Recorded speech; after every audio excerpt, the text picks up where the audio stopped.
ओम शांति। ओम शांति। ओम शांति। आज शिव बाबा के 23 तारीख के महावाक्य हैं। आज बाबा ने हमें ये समझाया कि बच्चे तुमको ना बस एक ही फिक्र रहना चाहिए, तुमको एक ही चिंता लगी रहे। और वो कौन सी चिंता है? बाबा ने कहा तुमको यही फिक्र रहे कि कैसे दूसरों का कल्याण करें, कैसे सबको बाबा का परिचय दें, कैसे सबको सुखधाम का रास्ता बताएं। बाबा ने कहा तुमको यही फिक्र रहनी चाहिए। फिर बाबा आगे बोले कि दुनिया में लोग क्या है ना, बहुत मुबारक देते हैं। कोई शादी होने पे मुबारक देता है, कोई बच्चे का जन्म होता है तो मुबारक देता है, तो बाबा ने कहा कोई बड़ा दिन होता है तो देता है। लेकिन बाबा ने कहा वो सच्ची मुबारक नहीं है। क्यों कहा बाबा ने? क्योंकि वो क्षण भंगुर की है, उसमें कुछ अर्थ नहीं है। बाबा ने कहा वास्तव में मुबारक तो तुम्हारे थ्रू है लोगों को, कि वो उनको ये ज्ञान प्राप्त हुआ, उनको आइडेंटिफिकेशन मिली, परमात्मा की पहचान मिली, तो इससे बड़ी मुबारक क्या होगी।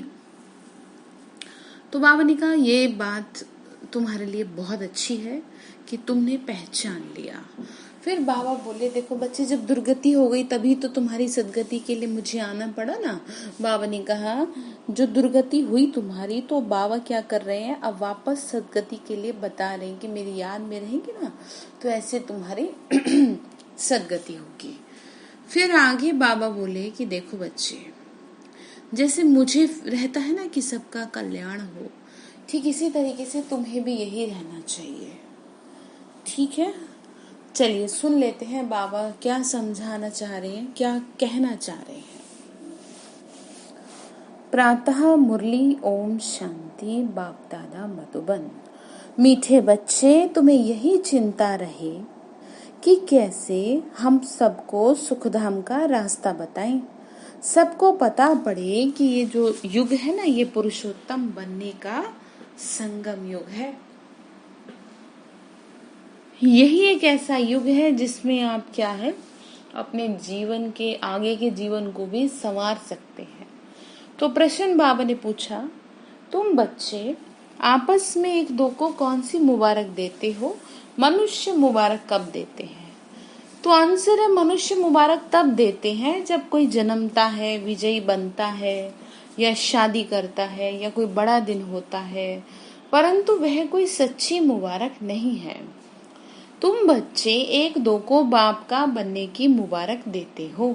तुम कहते हो कि हम कितने खुशनसीब हैं जो सब दुखों से छूट सुखधाम में जाते हैं। तुम्हें दिल ही दिल में खुशी होती है खुशी या नहीं ऐसी बस? बाबा ने कहा तुम्हें इस बात की खुशी होनी चाहिए कि मैं तुम्हारी तरफ हूँ। जिसकी तरफ श्री कृष्ण थे तो पांडवों के चेहरे पे तब तक मुरझाइश नहीं आई। जैसे ही श्री कृष्ण ने अपना हाथ पीछे किया, वैसे ही क्या हो गए, असहाय हो गए। तो आपकी तरफ कौन है? आपकी तरफ वही है जिसके होने से दुनिया अपने को खुशनसीब महसूस करती है। तो कितनी खुशी होनी चाहिए। तो ध्यान रखेंगे। ओम शांति। बेहद का बाप बैठ बच्चों को समझा रहे हैं। अब प्रश्न उठता है, बेहद का बाप कौन है? बेहद यानी सबका पिता, एक दो बच्चे का पिता नहीं, सबका। ये तो जानते हो ना कि सबका बाप एक है, जिसको परमपिता कहा जाता है। लौकिक बाप को परमपिता नहीं कहा जाता, परमपिता तो एक ही है। उनको सब बच्चे भूल गए, इसीलिए परमपिता परमात्मा जो दुख हरता सुख करता है, उसे तुम बच्चे जानते हो कि बाप हमारे दुख कैसे हर रहे हैं। बाबा ने कहा तुम ही तो उस बात को समझ रहे हो ना, मेरी याद में रहोगे तभी तो दुख कम होंगे। मेरी याद के सिवाय और कोई भी तुम्हारे पास ऑप्शन नहीं है। या तो रोते रहो या मेरे को याद करने बैठ जाओ, दोनों में से एक काम कर लो। बाबा ने कहा अपॉर्चुनिटी तुम्हारे हाथ में है। बाबा ने कहा परमपिता तो एक ही है ना, उनके सब बच्चे भूल गए, उसे तो तुम ही बच्चे जानते हो। बाबा ने कहा जानते हो ना कि बाप हमारे दुख कैसे हर रहे हैं, फिर सुख शांति में चले जाएंगे। सब तो सुख में नहीं जाएंगे, कुछ सुख में कुछ शांति में चले जाएंगे। ये कॉन्ट्रास्ट समझ आया ना? जैसा अभी मेहनत करेंगे उसी हिसाब से स्वर्ग में जाएंगे, उसी हिसाब से परम धाम में जाएंगे। बाबा ने कहा कुछ सुख में, कुछ शांति में, कोई सतयुग में पाठ बजाते हैं, कोई त्रेता में, फिर फाइनल कोई द्वापर में। तुम सतयुग में रहते हो तो बाकी सब मुक्तिधाम में जाते हैं, उनको कहेंगे ईश्वर का घर। मुसलमान लोग जब नमाज पढ़ते हैं तो सब मिलकर खुदा ताला की बंदगी करते हैं। किस लिए करते हैं बताओ? इसीलिए करते हैं कि क्या बहिश्त के लिए, क्या बहिश्त के लिए या अल्लाह के पास जाने के लिए करते हैं। अल्लाह के घर को बहिश्त नहीं कहेंगे, वहां तो आत्मा ही रहती है। स्वर्ग नहीं कहेंगे क्योंकि सुख वहां पे नहीं, वहां पे शांति ही शांति है। सुख तो सतयुग में है, आत्मा को सुख तो वहां प्राप्त होगा ना। शरीर से सुख है, शरीर नहीं है तो आत्मा को केवल शांति चाहिए, और वो जो कि उसका स्वरूप है वो परम धाम में रहती है, तो उसको तो अपने आप ही शांत रहती है। तो सुख भासेगा तो तभी ना। तो बाबा यही कह रहे हैं। बाबा ने कहा अब यह मनुष्य को कैसे राय दें, तो बाप सुख शांति का वर्षा दे रहे हैं। विश्व में शांति कैसे होती है, विश्व में शांति कब थी, ये उन्हों को कैसे समझाए। बाबा ने क्या कहा? विश्व में शांति कब थी, ये उन्हों को कैसे समझाए। समझाओ बाबा बोले। बाबा ने कहा बच्चे सर्विसेबल बच्चे जो, बाबा ने कहा सर्विसेबल बच्चे जो है नंबरवार पुरुषार्थ अनुसार उन्हों का यह चिंतन रहता है। तुम ब्रह्मा मुख वंशावली ब्राह्मणों को ही बाप ने अपना परिचय दिया है, सारी दुनिया के मनुष्य मात्र के पाठ का भी परिचय दिया है। अब हम मनुष्य मात्र को बाप और रचना का परिचय कैसे दे। बाबा ने कहा ये तुम वो करो, विचार करो। बाबा बोले बाबा सबको कहते हैं क्या कि अपने को आत्मा समझ, केवल मुझे याद करो तो खुदा के घर आ जाएंगे। खुदा का घर कौन सा है जानते हैं ना? गोल्डन एज अथवा बहिश्त में तो जाएंगे नहीं सब, वहां तो होता ही है एक धर्म, बाकी सब शांति धाम में है। इसमें कोई नाराज होने की बात नहीं है कि भाई सब स्वर्ग में नहीं जाएंगे। आप मेहनत करो खुद को बदलने की, कैसे नहीं जाओगे। आप बाबा की आज्ञाओं का पालन करो, ठीक है ना। ज्ञान ये प्राप्त होना बहुत जरूरी है, अदरवाइज नहीं हो पाएगा। फिर तो आप शांति धाम में रहेंगे। बाबा ने कहा वह मिलती है अल्लाह गॉड फादर के पास, शांति मांगते हैं। आत्माएं सब आती हैं शांति धाम से, वहां फिर तब जाएंगे जब नाटक पूरा होगा। बाप आते हैं पतित दुनिया से सबको ले जाने के लिए। किस लिए आते हैं? पतित दुनिया से ले जाने। अभी तुम बच्चों की बुद्धि में है हम शांति धाम में जाते हैं, फिर सुख धाम में आएंगे। ये है पुरुषोत्तम संगम युग। पुरुषोत्तम अर्थात उत्तम से उत्तम पुरुष बनने का युग। जब तक आत्मा पवित्र ना बने तब तक उत्तम पुरुष नहीं बन सकते। अब बाबा तुमको कहते हैं मुझे याद करो तो सृष्टि के चक्र को जानो और साथ में दैवी गुण भी धारण करो। इस समय सभी मनुष्यों के कैरेक्टर बिगड़े हुए हैं। बाबा ने कहा मुझे तुमने जाना सबसे पहली बात, तो अब कम से कम दैवी गुण धारण करो। तुम देवता बनने जा रहे हो। कह रहे हैं कि देखो कैरेक्टर कितने सही होने चाहिए तुम्हारे। जैसे कि सपोज कोई बहुत बड़ी पोस्ट के लिए तैयारी कर रहा हो और उसकी एक्टिविटीज ऐसी हो ना, तो क्या कहेंगे कि भाई तुम्हारे रंग ढंग से तो लगता नहीं कि तुम कुछ कर लोगे। तो वही बात बाबा कह रहे हैं कि बच्चे कैरेक्टर, दुनिया में तो लोगों के बहुत बिगड़े हुए हैं, लेकिन तुम अपने कैरेक्टर को सही रखना, ठीक। बाबा ने कहा नई दुनिया में तो कैरेक्टर बहुत फर्स्ट क्लास होते हैं। भारतवासी ऊंच कैरेक्टर वाले बनते हैं, उन ऊंच कैरेक्टर वालों को कम कैरेक्टर वाले माथा टेकते हैं, उनके कैरेक्टर्स वर्णन करते हैं। बाबा ने कहा जिसमें नहीं होगा तो वो तो माथा झुकाएगा ही ना। ये तुम बच्चे ही समझते हो, अब औरों को समझाएं कैसे?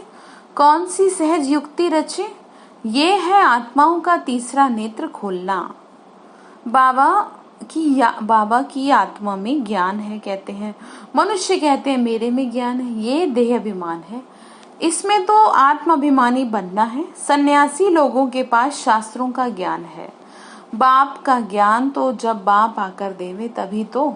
बाबा ने कहा वो तो सागर है ना, बाबा तो जो सन्यासी हैं वो तो क्या है, शास्त्रवादी हैं। बाबा बोले युक्ति से समझाना है। वो लोग समझते हैं। बाबा ने कहा वो लोग कृष्ण को भगवान समझ लेते हैं, भगवान को जानते ही नहीं। ऋषि मुनि आदि कहते थे हम नहीं जानते, समझते हैं मनुष्य भगवान हो नहीं सकता। बाबा ने कहा मनुष्य भगवान हो नहीं सकता, वो लोग ऐसे समझते इसलिए कहते थे हम नहीं जानते। बाबा बोले परंतु वह कैसे रचता है, उनका नाम रूप देश काल क्या है, कह देते हैं नाम रूप से न्यारा है। इतनी भी समझ नहीं है कि नाम रूप से न्यारी कोई वस्तु कैसे हो सकती है, इम्पॉसिबल। बाबा बोले अगर कहते हैं पत्थर टिक्कर कच्छ मच्छ सब में है तो वो नाम रूप हो जाता है। बाबा ने क्या कहा, कहते हैं पत्थर टिक्कर सब में तो वो नाम रूप हो जाता है। कब क्या कहते रहते हैं।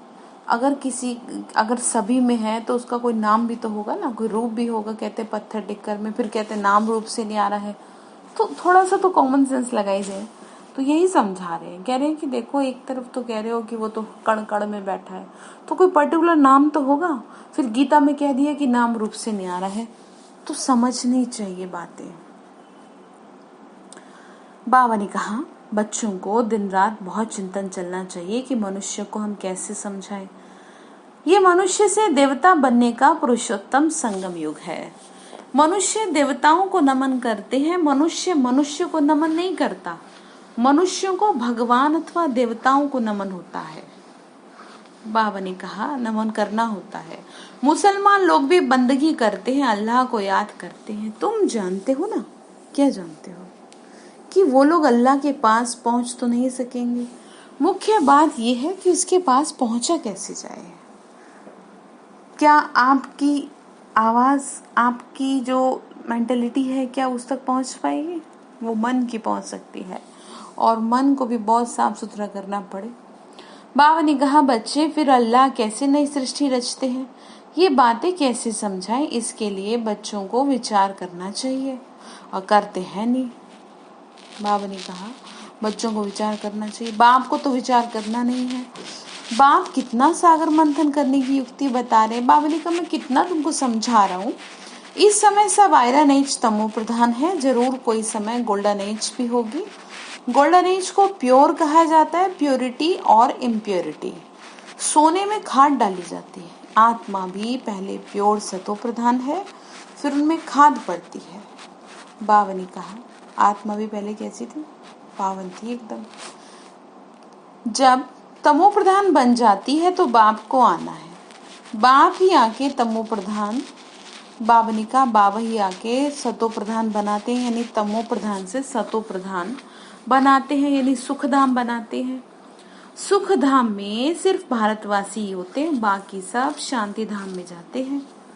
क्या कहा, सुखधाम में कौन होंगे, भारतवासी, क्योंकि भारत ही स्वर्ग बनेगा। कहा ना भारत सोने की चिड़िया था, और बाकी के जैसे कहा गया है कि सारे खंड समाप्त होंगे, केवल भारत खंड रह जाएगा। तो बाकी की आत्माएं अपना अपना हिसाब पूरा करके चुपचाप कहाँ बैठेंगी, परम धाम। बाबा ने कहा बाकी जाएंगे शांति धाम में। शांति धाम में सब प्योर रहते हैं, फिर यहाँ आकर आहिस्ता आहिस्ता इम्प्योर बन जाते हैं। नीचे आते हैं ना, सृष्टि पे आते हैं तो इम्प्योर हो जाते हैं। हर एक मनुष्य सतो रजो तमो जरूर बनते हैं, यानी हर इंसान की जो स्टेज है वो गिरती है, जैसे बचपन जवानी बुढ़ापा, ठीक इसी तरीके से आत्मा ऊपर से नीचे गिरती है। ठीक है ना, क्या कहा मैंने, ऊपर से नीचे गिरना मतलब सबसे पहले वो एवर प्योर थी, फिर धीरे धीरे और इम्प्योर होती है, फिर और इम्प्योर होती है, फिर फाइनली एकदम काली हो जाती है। इसीलिए कलयुग में नो कला, कोई कला नहीं। सतयुग में 16 कला, कलयुग में नो कला। ठीक। बाबा बोले अब उन्हों को बताओ तो कैसे बताएं, तुम सोचो, तुम सब अल्लाह के घर पहुंच सकते हो, ऐसे बताओ। देह के सब संबंध छोड़ अपने को आत्मा समझो। भगवान वच तो है ही, मेरे को याद करने से ये जो 5 भूत है ना, ये निकल जाएंगे, बाबा कह रहे हैं। ठीक है, तुम बच्चों को दिन रात यही चिंता रहनी चाहिए। बाप को भी चिंता हुई, तभी तो ख्याल आया कि आऊं। बाबा ने कहा मुझे तुम्हारी फिक्र हुई तभी मैं आ गया, अब तुमको भी तो फिक्र होनी चाहिए, कुछ तो करो। बाबा कह रहे हैं खाया पिया सोया है। पूछेगा वो आपसे क्या किया, बताओ क्या कहोगे आप? कि क्या करे भगवान जी, तुमने काम इतने दे रखे थे। ऐसे कहेंगे क्या? नहीं ना। बाबा ने कहा कि बच्चे देखो, मुझे तुम्हारी चिंता हुई तो मैं दौड़ा चला आया। तुमने एक आवाज दी और मैं आ गया कि बाप भगवान आओ आओ, हमको बचाओ, हमारे दुख हरो, हमें पावन बनाओ। भक्ति जब करी ना तो बहुत पुकारा। अब बाबा ने कहा मैंने तो अपना काम किया, अब तुम भी तो करो। तुमको क्या करना है, तुमको भी तो रास्ता बताना औरों को। बात समझ में आ रही है क्या समझा रहे? तो ध्यान से सुनिए। बाबा ने कहा कि बच्चे देखो, तुम बच्चों को अब यही ध्यान रहे, ठीक है? बाबा ने कहा मुझे ख्याल आया कि मैं आऊं और आके सुखी बनाऊं, साथ में बच्चों को भी मददगार बनना है। अकेले क्या कर सकते? बाबा ने कहा अकेले बाबा क्या करेंगे? तो ये विचार सागर मंथन करना चाहिए। क्या ऐसा उपाय निकाले जो मनुष्य झट समझ जाए कि ये पुरुषोत्तम संगम युग है। इस समय ही मनुष्य पुरुषोत्तम बन सकते हैं। पहले ऊंच होते हैं फिर नीचे गिरते हैं। पहले पहले तो नहीं गिरेंगे। बाबा ने कहा पहले पहले तो नहीं गिरेंगे, आने से ही तो तमो प्रधान। बाबा ने कहा आने से तो एकदम तमो प्रधान नहीं होंगे। हर चीज पहले बहुत पावरफुल स्टेज में होती है, धीरे धीरे, जिसको वर्ड दिया गया है सतो रजो तमो, ठीक है? बच्चे कितनी प्रदर्शनी आदि करते हैं, फिर भी मनुष्य समझते नहीं, तो और क्या उपाय करें? बाबा ने कहा भिन्न भिन्न उपाय तो करने पड़ते हैं, उसके लिए टाइम भी मिला हुआ है। फट से तो कोई संपूर्ण बन नहीं सकता। बाबा ने कहा इसीलिए मैंने टाइम अभी दिया हुआ है। चंद्रमा थोड़ा थोड़ा करके आखिर संपूर्ण बनता है। हम भी तमो प्रधान बने फिर सतो प्रधान बनने में टाइम लगता है। वो तो है जड़, फिर ये है चैतन्य। तो हम कैसे समझाएं? बाबा ने कहा देखो तुमको समझाना है तरीके से। बाबा बोले मुसलमानों के मौलवी को समझाएं कि तुम ये नमाज क्यों पढ़ते हो, किसकी याद में पढ़ते हो। ये विचार सागर मंथन करना है। बाबा ने कहा तरीके से बात करो, ठीक है ना? समझाओ कि भाई ये जो कर रहे हैं आप, ये क्या कर रहे हैं? अल्लाह को याद कर रहे हैं आप, है? तो अल्लाह को किस तरीके से याद किया जाता है? बाबा ने कहा बड़े दिनों पर प्रेसिडेंट आदि भी मस्जिद में जाते हैं, बड़ों से मिलते हैं। सब मस्जिदों की फिर एक बड़ी मस्जिद होती है, वहां जाते हैं ईद मुबारक देने। अब मुबारक तो ये है, बाबा ने कहा वास्तव में मुबारक तो ये कि तुमको मैं मिल गया हूं, मुझे तुम मिल गए, तो मुबारक हो गई ना। इसीलिए अलौकिक जन्मदिन मनाते हैं हम। बाबा बोले कि देखो हम खुशखबरी सुनाते हैं, कोई विन करता है तो मुबारक देते हैं ना, कोई शादी करते हैं तो भी देते हैं कि सदैव सुखी रहो। अब तुमको तो बाबा ने समझाया है, हम एक दो को मुबारक कैसे देवे। इस समय हम बेहद के बाप से मुक्ति, जीवन मुक्ति का क्या कर रहे हैं? वर्षा ले रहे हैं ना। तुमको तो मुबारक मिल सकती है। बाबा बोले, बाबा समझाते हैं तुमको मुबारक हो। किस चीज के लिए? 21 जन्मों के लिए मुबारक हो। अब सब मनुष्य कैसे बाप से वर्षा लें, सबको मुबारक दें? तुमको भी पता पड़ा है, परंतु तुमको लोग मुबारक नहीं दे सकते। तुमको जानते ही नहीं है। बाबा ने कहा उनको क्या मुबारक देंगे? मुबारक देवे तो खुद भी जाकर मुबारक पाने के लायक बने कि जिसको ये ज्ञान प्राप्त हो गया तो मुबारक हो आपको, कि आपको नया जन्म मिला, आपको जीवन की सच्चाई का पता चला, जो लोगों को बुढ़ापे तक नहीं पता चलता।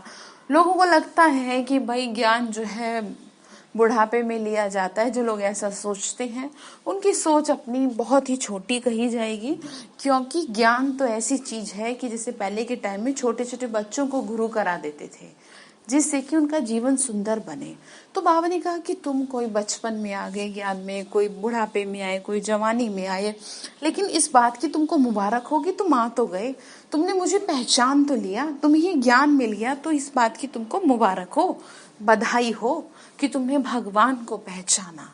क्योंकि लोग तो वो हो रखे हैं, मतलब कंफ्यूज हो रखे है ना, कि उनको समझ ही नहीं आ रहा, क्योंकि आजकल भगवान इतने सारे हो गए तो समझ कैसे आएगा फिर। तो आपको मुबारक हो, बाबा कह रहे हैं। बाबा ने कहा मुबारक हो, आज मुबारक ही मुबारक है। बच्चे पास होते हैं तो भी मुबारक देते हैं। तुमको दिल ही दिल में खुशी होती है, अपने को मुबारक देते हो। हमको बाप मिला जिससे हम वर्षा ले रहे हैं। भावनिका, तुमको इस बात की खुशी है ना, मैं तुमको मिला हूं, तो ध्यान रखिए। अच्छा, फिर बाबा ने समझाया, तुम आत्माएं जो दुर्गति को पाई हो ना, वो अब सदगति को पाती हो। मुबारक तो एक, बाबा ने कहा मुबारक तो एक ही सबको मिलती है, पिछाड़ी में सबको मालूम पड़ेगा। बाप पिछाड़ी यानी लास्ट में। जो ऊंच ते ऊंच बनेंगे उनको नीचे वाले मुबारक कहेंगे। आप सूर्यवंशी कुल में महाराजा महारानी बनते हो, सतयुग त्रेता, ठीक है ना, और नीचे कुल वाले मुबारक उनको देंगे जो विजय माला के दाने बनते हैं। ये तो देखो एक समझने की बात है कि जो जितना ऊंचा होगा तो उसको उतनी ही ज्यादा मुबारक मिलेगी, जो थोड़ा सा कम नीचे होगा तो उसको फिर उसी अनुसार मिलेगा। लेकिन आपके लिए फायदे की बात यह है कि इस समय पर ना, ये जो प्रेजेंट आपका समय चल रहा है, बावनी का संगम चल रहा है, इस समय आपके लिए पूरा पूरा अवसर है कि आप बहुत आगे जा सकते हो। भगवान ने अभी भी रिजल्ट पास आउट नहीं किया है, इसीलिए नहीं किया है कि तुम ये ना कह दो जी हम तो बड़े लास्ट में आए थे, हमें तो 2-4 महीने में ज्ञान में चले हुए, हम कैसे इतना उच्च पद पाए। तो इसीलिए कह रहे हैं कि अभी कर सकते हो, मेहनत करो खुद पे। बाबा ने कहा कि यही बात समझनी है, आत्मा को भी मुबारक हो जो उच्च पद पाती है। फिर भक्ति मार्ग में उनकी ही पूजा होती है। मनुष्यों को ये पता ही नहीं कि क्यों पूजा करते हैं, तो बच्चों को यही चिंता रहती है कि समझाएं कैसे, हम पवित्र बने हैं, दूसरों को कैसे बनाएं। दुनिया तो बहुत बड़ी है ना, क्या किया जाए जो घर घर में पैगाम पहुंचे। पावनी का पर्ची गिराने से सबको तो मिलते नहीं है, ये तो एक एक को हाथ में पैगाम चाहिए, क्योंकि उनको बिल्कुल पता ही नहीं है कि बाबा के पास कैसे पहुंचे। बाबा ने कहा किसी तरह मेरा मैसेज सबको दो। हेलीकॉप्टर से पर्ची गिराए गए थे तो एक आत्मा का कल्याण हुआ था उससे, पर बाबा ने कहा कोई तरीका निकालो, और जब तक तरीका नहीं निकल जाएगा, सबको पैगाम नहीं मिल जाएगा, तब तक कुछ नहीं होगा सृष्टि का। बाबा ने कहा तभी होगा जब सब सुन लेंगे, सबको पता चल जाएगा। कह देते हैं सब रास्ते परमात्मा से मिलने के हैं, परंतु बाबा कहते हैं ये भक्ति दान पुण्य तो जन्म जन्मांतर करते आए हो, परंतु रास्ता मिला कहाँ। भक्ति पूजा पाठ करते आए कितना, लेकिन कहीं रास्ता मिला। कह देते हैं ये तो सब अनादि चला आया है, परंतु कब से शुरू हुआ, अनादि का अर्थ ही नहीं समझते। तुम्हारे में भी नंबरवार पुरुषार्थ अनुसार समझते हैं। बाबा ने कहा तुम्हारे में भी बच्चे जो है ना वो नंबरवार समझते हैं, कोई बहुत अच्छे से समझ लेता है, कोई नहीं समझ पाता, कोई कम समझता है। ज्ञान की प्रारब्ध 21 जन्म वह है सुख, फिर है दुख। बाबा ने कहा 21 जन्म सुख फिर दुख। तुम बच्चों को हिसाब समझाया जाता है किसने बहुत भक्ति की, ये सब रेजगारी बातें एक एक को तो नहीं समझा सकते। बाबा ने कहा मैंने तुमको बताया है कि देखो जिसने जैसे भक्ति पूजा पाठ की उसी अनुसार उसको मेरी प्राप्ति हुई, उसी अनुसार उसको ज्ञान मिला, उसी के अनुसार वो ज्ञान में आया, ठीक है। बाबा बोले बच्चे क्या करें अब, एक एक को तो ऐसे क्या समझाएं। बाबा ने कहा मतलब कि भाई तुमने किसने कितनी भक्ति की, ये सब बातें कह रहा है, बाकी मैसेज तो बाबा ने कहा कि सबको देना ही है। बाबा ने कहा कोई अखबार में डाले, टाइम तो लगेगा, सबको पैगाम इतना जल्दी तो मिल ना सके, सब मेहनत करने लग पड़े तो फिर स्वर्ग में आ जाए, ये हो नहीं सकता। फिर बाबा ने कहा क्योंकि स्वर्ग में 9 लाख आत्माएं हैं, तो सब कुछ ड्रामानुसार हो रहा है, हमें सिर्फ सेवा करनी है, ध्यान इतना रखना है। अब तुम पुरुषार्थ करते हो स्वर्ग के लिए, अब हमारे जो धर्म वाले हैं ना उनको कैसे निकाले, कैसे पता पड़े कि कौन कौन ट्रांसफर हो गए। बाबा ने कहा हिंदू धर्म वाले असल में देवी देवता धर्म के हैं, ये भी कोई नहीं जानता। पक्के हिंदू होंगे तो अपने आदि सनातन देवी देवता धर्म को मानेंगे। बाबा ने कहा कि जो इस देवकुल की आत्मा होगी ना वो समझेगा इस चीज को, और वो खासकर हिंदू। बाबा ने इसलिए कहा क्योंकि हिंदुओं में क्या है ना, पूजा पाठ आदि सनातन देवी देवता धर्म की जो बात की गई वो ज्यादा हिंदुओं में ही है, बहुत ज्यादा मानते हैं ना धर्म के लिए। बाबा ने कहा तो तुम क्या करो, इस तरीके से करो, ठीक है। सेवा तो करो कम से कम। बाबा बोले इस समय तो सब पतित हैं, बुलाते हैं पतित पावन हो, निराकार को ही याद करते हैं कि आके हमको पावन दुनिया में ले चलो। इन्होंने इतना बड़ा राज्य कैसे लिया? भारत में इस समय तो कोई राजा ही नहीं है जिसको जीत कर राज्य लिया हो। वो कोई लड़ाई करके राजा ही तो पाते नहीं है, बावनी का इतिहास गवाह है। बहुत लोगों ने चाहा विश्व पे राज्य करना, लेकिन कोई नहीं कर पाया, क्योंकि बाबा ने समझाया कि सिवाय मेरी ताकत के और कोई जीत ही नहीं पाएगा, और मेरी ताकत उनको मिली नहीं, मेरी ताकत तुमको मिल रही है तो तुम जीतोगे। बाबा ने कहा लड़ाई करके कोई राजा ही तो पाते नहीं। मनुष्य से देवता कैसे बनाया जाता है कोई को पता नहीं। तुमको भी अब बाप से पता पड़ा है। बाबा ने कहा तुमको पता लगा है ना, कोई को पता ही नहीं। औरों को कैसे बताएं जो मुक्ति जीवन मुक्ति को पाए, यानी स्वर्ग में जा पाए या फिर शांति धाम की ओर जा पाए। समझे ना इस बात को? बाबा बोले पुरुषार्थ कराने वाला चाहिए, मेहनत कराने वाला, जो अपने को जानकर अल्लाह को याद करे। बोलो तुम ईद की मुबारक किसको कहते हो? तुम अल्लाह के पास जा रहे हो। बाबा ने कहा पक्का निश्चय है, जिसके लिए तुमको इतनी खुशी रहती है, ये तो वर्षों से तुम करते आए हो। कभी खुदा के पास जाएंगे या नहीं? बाबा ने कहा इस तरीके से आप बात कर सकते हो। तो मूंझ पड़ेंगे, कंफ्यूज हो जाएंगे कि ये कैसी बातें करते हैं। बरोबर हम जो पढ़ते करते हैं क्या करने के लिए? बाबा ने कहा जो कर रहे हो तुम, उनसे पूछ सकते हो किस लिए। ऊंचते एक अल्लाह ही है। बोलो अल्लाह के बच्चे तुम भी आत्मा हो, तुम रूह हो। तो तुम रूहों का कौन है? रूहानी पिता, वो ज्योति बिंदु स्वरूप है। आत्मा जो पहले पवित्र थी। देखो भगवान के लिए तो ना कोई हिंदू, ना कोई मुसलमान, ना कोई सिख, ना कोई ईसाई, उसके लिए तो सब ज्योति है, लाइट की तरफ बच्चे हैं उसके तो सब ठीक। बाबा ने कहा पावन कैसे बने? जो अल्लाह के घर जाए वहां विकारी आत्मा होती नहीं, वाइसनेस होनी चाहिए। आत्मा कोई फट से तो सतो प्रधान नहीं बनती। बाबा ने कहा सतो प्रधान एकदम तो कोई बन नहीं जाता, टाइम लगता है, धीरे धीरे याद करती है ना तो पावन होते जाते हैं।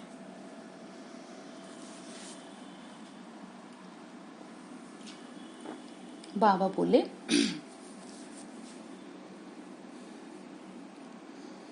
वाइसलेस होना चाहिए। आत्मा कोई फट से सतो प्रधान नहीं बनती, ये सब विचार सागर मंथन किया जाता है। बाबा का विचार मंथन चलता है तब तो समझाते हैं, युक्तियां निकालनी चाहिए किसको कैसे समझाएं। बाबा ने कहा तभी तो तुमको समझाता हूँ कि किसी तरह आत्माओं का क्या करो, कल्याण करो। ठीक है, किसको कैसे समझाएं, युक्तियां निकालो। अच्छा, मीठे मीठे सिक्के लदे बच्चों प्रति माता पिता बाप दादा का याद प्यार और गुड मॉर्निंग। रूहानी बाप की रूहानी बच्चों को नमस्ते। रूहानी हम बच्चों की रूहानी माता पिता बाप दादा को नमस्ते नमस्ते नमस्ते। शिव बाबा नमस्ते। शुक्रिया बाबा, शुक्रिया बाबा, शुक्रिया।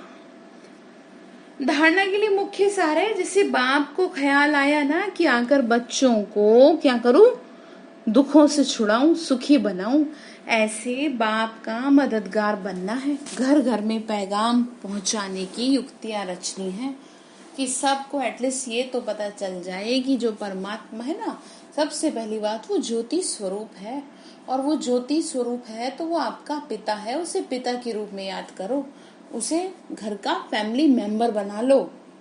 बाबा ऐसे समझा रहे, ऐसे पैगाम दो, युक्ति निकालो, कुछ निकालो ऐसा कि जो लोग समझ पाए। दूसरा पॉइंट है सर्व की मुबारक प्राप्त करने के लिए विजय माला का दाना बनने का पुरुषार्थ करना है, पूज्य बनना है। ठीक है, क्या करना है? पूज्य बनना है।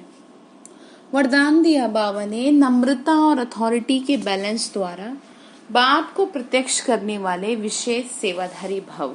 नम्रता और अथॉरिटी, नम्रता भी हो और अथॉरिटी भी हो, दोनों का बैलेंस हो। जहाँ बैलेंस होता है वहाँ कमाल दिखाई जाती है। जब आप नम्रता और सत्यता की अथॉरिटी के बैलेंस से किसी को भी बाप का परिचय देंगे तो कमाल दिखाई देगी। बाबा ने कहा तो कमाल दिखाई देगी, इसी रूप से बाबा को प्रत्यक्ष करना है, बैलेंस हो। बाबा ने कहा आपके बोल स्पष्ट हो, उसमें स्नेह भी हो। तो ये क्या हो गई, नम्रता भी हो गई और स्पष्ट बोल है ना, सत्य बोल रहे हैं तो अथॉरिटी भी हो गई। नम्रता और मधुरता भी हो तो महानता और सत्यता तब प्रत्यक्ष होगी। आप समझ रहे हैं क्या कहने का मतलब? ये है कि आप बाबा की बात किसी को बता रहे हैं, कुछ अच्छी बात बता रहे हैं तो अथॉरिटी से बताएं। आपको भगवान ने अधिकार दे रखा है, लेकिन प्यार से बताएं, नम्र हो के बताएं। क्योंकि दुनिया में तो लोग क्या क्या सुनते हैं, क्या क्या कहते हैं। अब आप कुछ नई बात बताओगे तो लोग एकदम से रिएक्ट करें, तो इसीलिए क्या करना चाहिए, सांप भी मर जाए और लाठी भी ना टूटे, ऐसे करना चाहिए। बाबा ने कहा बोलते हुए बीच बीच में अनुभव कराते जाओ, जिससे लगन में मगन मूर्त अनुभव हो। ऐसे स्वरूप से सेवा करने वाले ही विशेष सेवाधारी हैं। ठीक है, ऐसे ही सेवा करने वाले क्या होंगे, विशेष सेवाधारी। बाबा ने कहा जो नम्रता और अथॉरिटी से सेवा करते हैं। स्लोगन है, समय पर कोई भी साधन ना हो तो भी साधना में विघ्न ना पड़े। बाबा ने कहा समय पे कोई भी साधन ना हो, यानी कुछ जो आपको चाहिए तो भी आपकी साधना में विघ्न ना पड़े, यानी बाबा की याद में विघ्न ना पड़े। ये नहीं कि सारी फैसिलिटी हो तभी मैं बाबा को याद करूं, ये नहीं। ठीक है, क्योंकि हमेशा आपको सारे सुख मिले ये तो आप भूल जाइए। समय बदलते देर नहीं लगती, इसीलिए अपनी योग साधना को क्या करें, किसी भी साधन के वशीभूत ना होने दें। अच्छा, फिर आज बाबा ने जो हमको काम दिया है वो ये दिया है कि बच्चे तुमको ना बस यही चिंता रहे कैसे दूसरों का कल्याण करना है। तो आपको यही फिक्र रहनी चाहिए कि, और मुंह से नहीं कुछ कह सकते किसी को आप, समय ऐसा नहीं है मुंह से, तो आप मन से वाइब्रेशन देते रहो, कुछ ना कुछ अच्छा करते रहो। ठीक है, कि भाई इनके दुख दूर हो जाए। किसी के घर में कोई बीमार है तो उनको शक्ति के वाइब्रेशन भेजो कि ये ठीक हो रही है आत्मा, हो गई सेवा। यही तो सेवा और क्या सेवा। ठीक है, फिर बाबा ने मुबारक की बात करी तो वो भी ध्यान रखेंगे। अच्छा, ट्रैफिक कंट्रोल के लिए मैं आपको बता रही थी, जैसे कई लोगों ने पूछा था, उसके अकॉर्डिंग जो मैंने आपको ग्रुप में ट्रैफिक कंट्रोल की ऑडियो और वीडियो दोनों ही भेजी है, उसको सबसे पहले आप लिख लेंगे। उसमें 9 टाइम बता रखे हैं, सुबह 4 बजे से लेकर रात के 10 बजे तक। ट्रैफिक कंट्रोल का मतलब ये होता है कि आप काम कर रहे हैं, कुछ भी कर रहे हैं, 3 मिनट के लिए, 2 मिनट के लिए अपने संकल्पों को स्टॉप कर दें। ठीक है, टाइम जो वो है उस टाइम का आप ध्यान रखिएगा। अगर आप उस टाइम को नहीं ध्यान रख सकते, अगर आप घर के वातावरण के according traffic control app download नहीं कर सकते, या सॉन्ग बजेगा या कोई डिस्टर्बेंस हो नहीं कर सकते, तो आप जैसे मेडिसिन लेते हैं ना तो अलार्म सेट करके रखते हैं, तो इसी तरीके से आप अलार्म सेट कर लें उस टाइम के अकॉर्डिंग। ठीक है, और उस टाइम पर बस 3 मिनट के लिए, चाहे आप खाना बना रहे हैं, अपने संकल्प को स्टॉप कर दो, बस इतना ही तो करना है। स्टॉप करके बस बाबा को महसूस करो, वो छत्र बन के आपके सर के ऊपर है, केवल 3 मिनट के लिए। ये ट्रैफिक कंट्रोल है, इसको आप इस तरीके से करिए। ठीक है, जितने दिन का आपको चार्ट दिया है उसके अकॉर्डिंग करिए। फिर भी अगर कुछ ना समझ में आए तो आप मेरे से बात कर लेना। अच्छा, ओम शांति।